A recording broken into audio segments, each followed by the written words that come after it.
बात चाहे सिस्टम के खिलाफ हो, प्रशासन के खिलाफ हो या किसी ख्यातनाम व्यक्ति के खिलाफ, यदि गलत है तो बोलना पड़ेगा, बोलना तो पड़ेगा, क्योंकि हम भी चुप रहे तो बोलेगा कौन।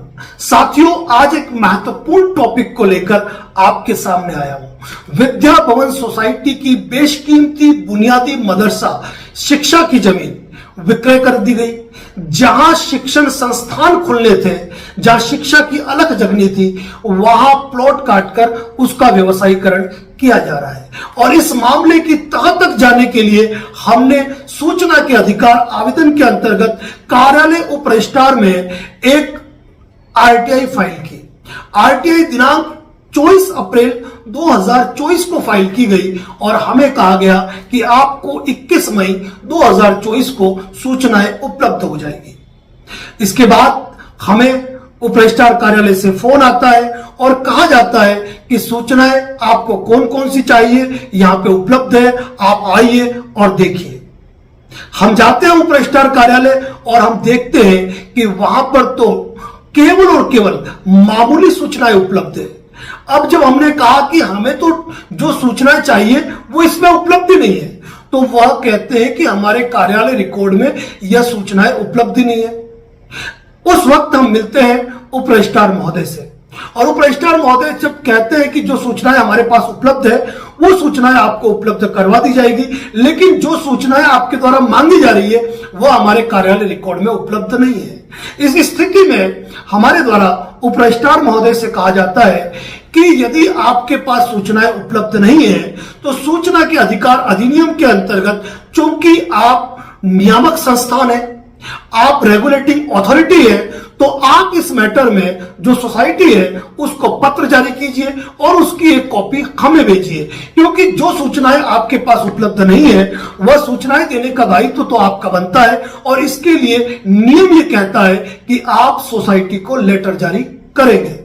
अब यहां पर मैं एक बात कहना चाहूंगा, यदि आपको किसी प्राइवेट स्कूल के बारे में इंफॉर्मेशन चाहिए, यदि आपको किसी प्राइवेट अस्पताल के बारे में कोई जानकारी चाहिए, या आपको किसी भी ऐसे विभाग के बारे में या ऐसे डिपार्टमेंट के बारे में जानकारी चाहिए जिसकी रेगुलेटिंग अथॉरिटी बनी हुई है, तो वहां पर आप उस प्राइवेट स्कूल से नहीं मांग सकते हो, आप उस प्राइवेट चिकित्सालय से नहीं मांग सकते हो, लेकिन आप उस इलाके के जो शिक्षा अधिकारी है या फिर जो सीएमएचओ है वहां पर आप आरटीआई फाइल करते हैं और उनका दायित्व है, यदि सूचनाएं उनके पास उपलब्ध नहीं है तो वह सूचना के आवेदन की एक प्रति संबंधित को भेजते हुए उसके साथ अपना एक लेटर जारी करेंगे कि यह सूचनाएं इस तारीख तक इस कार्यालय में उपलब्ध करवाए। और वही जानकारी हमने उप रजिस्ट्रार महोदय को दी।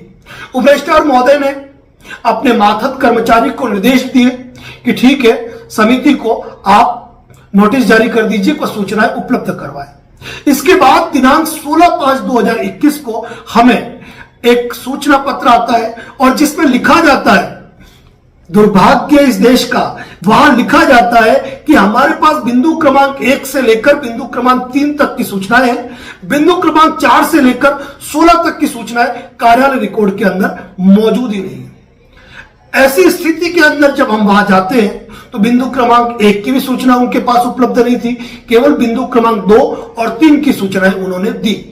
साथियों, सोचने की बात है, जो रेगुलेटिंग अथॉरिटी है, जो नियामक है, जो उसका सुपरविजन ऑफिसर है, जिसके अंदर उदयपुर की सारी संस्थाएं चलती है, अगर वह इस तरीके के एक्ट करे तो यह कहां तक उचित है।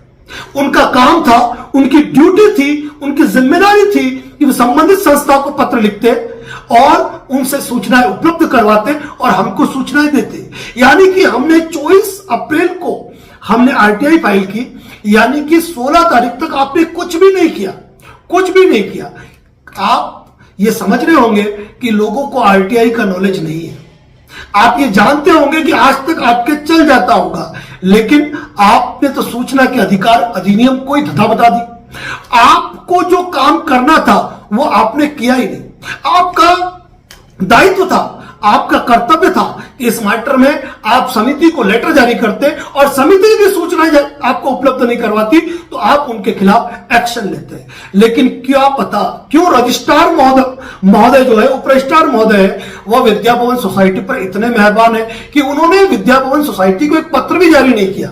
अब इसका जवाब तो केवल उप रजिस्ट्रार महोदय ही दे सकते हैं। खैर, इस संदर्भ में हमने अपीलीय प्रावधानों का इस्तेमाल करते हुए अतिरिक्त रजिस्ट्रार महोदय को अपील प्रस्तुत कर दी है और उसमें भी हमने इस चीज का जिक्र कर दिया है जिसके बारे में हमने आपको जानकारी दी है। अब देखते हैं अतिरिक्त रजिस्ट्रार महोदय क्या करते हैं। लेकिन इसके साथ ही हमने एक कंप्लेंट भी फाइल की है अतिरिक्त रजिस्ट्रार महोदय पर कि किस तरीके से उप रजिस्ट्रार महोदय क्यों मेहरबान है विद्या भवन सोसाइटी भी, और जब उप रजिस्ट्रार महोदय द्वारा अपने कर्तव्य की उपेक्षा की जा रही है तो ऐसी स्थिति में अतिरिक्त रजिस्ट्रार महोदय को हमने लिखा है कि चूंकि वो संभाग के अतिरिक्त रजिस्ट्रार है, उप रजिस्ट्रार की सिविल अथॉरिटी है कि इस मामले में वो संज्ञान ले और विद्या भवन की बेशकीमती जमीन जो विक्रय की गई है उसके मामले में वो स्टेप उठाए।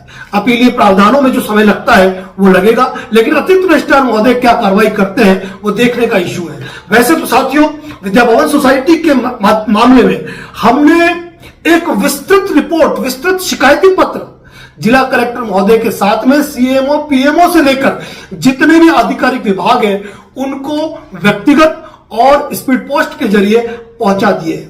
इस मामले में सीआईडी-सीबी से जुड़े लोग भी हमारे पास आए और प्रकरण की जानकारी ली और जिन तथ्यों के आधार पर जो मजबूत रिपोर्ट हमने दी है, हमें पूरा विश्वास है कि शासन हो, प्रशासन हो, कोई भी प्रशासनिक अधिकारी हो, वह जो भी इन्वेस्टिगेशन करेगा उन बिंदुओं को देखकर उसमें उनका सहयोग तो बिल्कुल भी नहीं कर पाएगा। हमारा जनहित का मुद्दा है और जनहित का मुद्दा यह है कि शिक्षा के प्रयोजन से जो जमीन बुनियादी मदरसा के नाम पे है वो विद्या भवन की रहे, उस पर व्यवसायीकरण न हो और इस मामले में एक कड़ी इन्वेस्टिगेशन हो ताकि भविष्य में इस तरह की चीजें न हो। साथियों, कुछ लोग हमें पूछते हैं कि इस मामले के अंदर इतना बड़ा मामला जब उठाया तो आपने इस मीडिया की इस प्रकरण की जानकारी प्रेस को क्यों नहीं दी, आपने प्रिंट मीडिया को इसकी जानकारी क्यों नहीं दी। तो साथियों, बता दूं कि मैंने 24/4/2024 को और कल इस मामले के अंदर बाकायदा कल भी जो कार्रवाई की है, जहां मैंने क्लियरली लिखा कि क्यों उप रजिस्ट्रार महोदय मेहरबान है सोसाइटी पर, प्रेस नोट बनाकर मेरे द्वारा समस्त पीआरओ से प्राप्त मेल आईडी पर जो कि हमारे पास मौजूद है, हमने जरिए मेल भेज दिए गए और कुछ जो नंबर हमारे पास थे उनको हमने व्हाट्सएप के जरिए भी पीडीएफ भेजा और यहां तक कि वर्ड फाइल भी भेजी। अब प्रिंट मीडिया ने इस मामले को जनहित का मुद्दा क्यों नहीं माना, क्यों उन्होंने बुनियादी मदरसा के मामले में हमारी बातों पे गौर नहीं किया। हमने ये भी लिखा था कि इस मामले में यदि कोई कंफ्यूजन है तो हमारा मोबाइल नंबर है, एड्रेस है, हमसे संपर्क कर सकते हैं। जनहित के मुद्दे को क्यों प्रेस ने अपने अखबार की खबर नहीं बनाई जो मुख्य पेज की खबर बननी चाहिए थी। जनहित के मुद्दे पर क्यों मौन रहा उदयपुर का प्रिंट मीडिया समूह, इस बारे में मैं कोई टिप्पणी नहीं करना चाहता हूं, लेकिन गर्व से एक बात कहता हूं कि advocate Narendra Joshi and associate के फेसबुक, इंस्टाग्राम और यूट्यूब पर मिलाकर 5 लाख से अधिक फॉलोअर है और हमें खुशी है इस बात की जनहित के मुद्दों पर हमारे कई साथियों द्वारा हमारी बेबाक आवाज को शेयर किया जाता है। प्रिंट मीडिया अपना कर्तव्य निभाए, नहीं निभाए, या शायद उन्हें हमारी खबरों में कोई सच्चाई नहीं लगी, या शायद उनके पास इतना वक्त नहीं है कि वह इस खबर को तरजीह दे पाते, वह तो वही बता सकते हैं। साथियों, मैं एक बात और कहना चाहूंगा, हमने जनहित का मुद्दा उठाया है, कई लोग हमारे पास आते हैं और इस बारे में जानकारी प्राप्त करते हैं। उदयपुर के एक महोदय हमारे पास आए, उन्होंने खुद होके हमसे संपर्क किया, खुद होके हमारे ऑफिस आए, 4 चक्कर काटे, सारी जानकारियां ली और सारी जानकारियां लेने के बाद उन्होंने अपना ज्ञापन तक प्रस्तुत किया एक संगठन के नाम से। मुझे बताने की आवश्यकता नहीं है, आप खुद जानते हैं। संगठन के नाम से अपना ज्ञापन तक प्रस्तुत किया, तैयार किया और हमसे मिलकर फिर उन्होंने कुछ समय बाद निवेदन किया कि सर, मैंने आपको 1 मिनट 1.5 मिनट की कोई बाइट दी है, आप उसको प्लीज अपने चैनल से डिलीट कीजिए। उसके लिए हमने बाकायदा अपनी डायरी में उनसे लिखवाया, साइन करवाए और उस वीडियो को हमने प्राइवेट किया। उसके बाद वह महोदय अपना एक वीडियो जारी करते हैं कि मैंने इन्वेस्टिगेशन की और मैंने सारा मामला सही पाया। आप इन्वेस्टिगेशन करने वाले होते कौन है? आप मेरे सामने बैठ जाओ लाइव, मैं आपसे 10 सवाल पूछूंगा, एक प्रश्न का जवाब देके बताओ। आप ये भूल जाते हो कि आप एडवोकेट नरेंद्र जोशी के पास आए थे, वह व्यक्ति जो ज्वलंत मुद्दे उठाता है। तो क्या नरेंद्र जोशी के पास वीडियो फुटेज नहीं होंगे?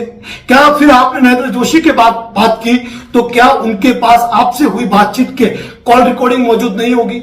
अगर मैं चाहूं तो उस चीज को सार्वजनिक कर सकता हूं, और अगर मुझे लगता है कि वह व्यक्ति या कोई भी महोदय यदि किसी जनहित के मुद्दे को प्रभावित करने की कोशिश करेंगे तो मुझे वह वीडियो रिकॉर्डिंग भी, वह ऑडियो कॉल रिकॉर्डिंग भी सार्वजनिक करनी पड़ेगी, जो कि संगठन संज्ञान लेगा।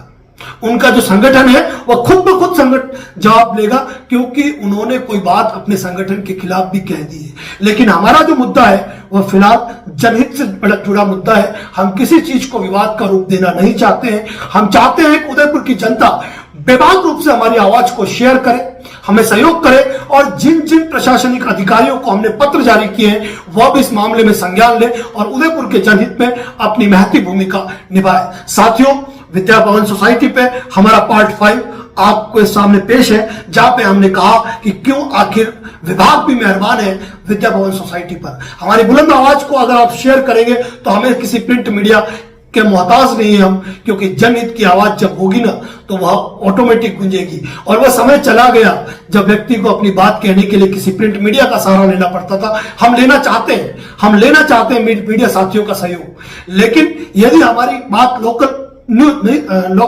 चैनल से नहीं सुन पा रहे हैं, हमारी बात को यदि लोकल प्रिंट मीडिया नहीं सुन पा रहा है तो कोई बात नहीं, हम नेशनल न्यूज चैनल पर इस बात को भेजेंगे और उन्हें कहेंगे कि जनहित के मुद्दे को आप उठाएं और बेहतर तरीके से उठाएं, ताकि इस मामले में कोई प्रशासनिक अधिकारी भी अपनी जिम्मेदारी से, अपने कर्तव्यों से विमुख ना हो। साथियों, उम्मीद करूंगा अधिक से अधिक शेयर करें।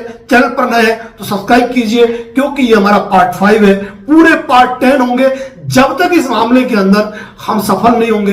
उदयपुर की जनता को हम विद्या भवन बुनियादी मदरसा की जमीन वापस उसी जगह स्थापित नहीं करा देंगे, हम चैन से नहीं बैठेंगे। पार्ट 5 है, पूरे 10 पार्ट आएंगे, वादा है। बस ये है कि कितने समय के अंतराल में आएंगे, महीने में, 2 महीने में, 3 महीने में, क्योंकि कहा जाता है सच की लड़ाई लड़ना थोड़ा मुश्किल जरूर होता है, लेकिन समय लगता है।